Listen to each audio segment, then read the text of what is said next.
État d'esprit. Qu'est-ce qu'un état d'esprit? L'état d'esprit est en fait le CJMS, le comment je me sens. Joyeux, triste, angoissé, léger, lourd, frustré, colérique, etc. Il y a l'âme, l'être. Il y a l'esprit, notre manière de penser, le mental, et le corps, le monde physique. L'état d'esprit est la résultante de ces trois éléments, ce que nous appelons le troisième œil, est le fait d'être en mesure de constater notre propre état d'esprit pour être en mesure de se réajuster dans notre vie pour garder un état d'esprit qui reflète l'âme, l'être que nous sommes. En d'autres mots, être en harmonie.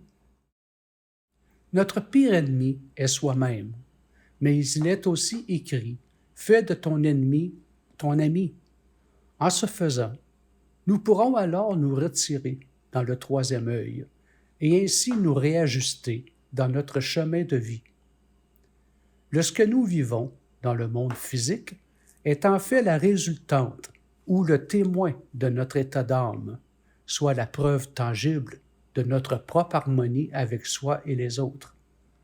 Ce que nous vivons dans ce monde dépend de notre manière de penser, l'état d'esprit. Si je suis en parfaite harmonie dans ma vie, rien dans ce monde ne m'affectera, car je ne vois que des solutions.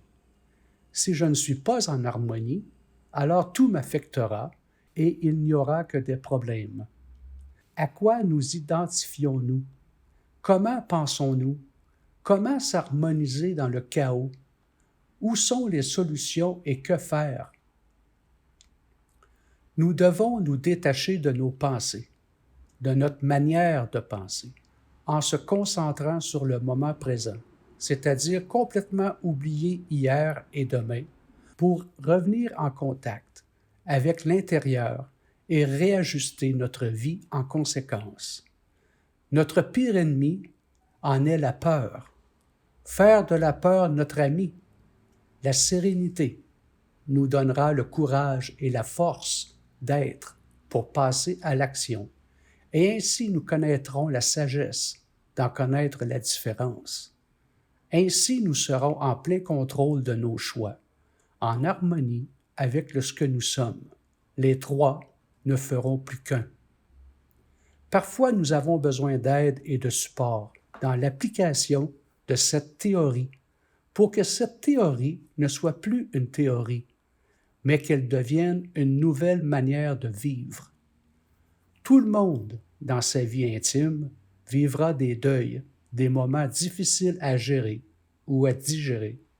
Lorsque nous vivons des moments difficiles, l'ego a tendance à prendre beaucoup de place, de tout vouloir contrôler pour nous protéger, nous renfermer dans notre boîte. C'est ce que nous appelons être en deuil. Parfois, nous avons besoin des autres pour se soutenir intérieurement, pour pouvoir sortir de notre boîte, pour dire à l'ego de lâcher prise, pour nous laisser respirer et vivre. Paix, amour, harmonie.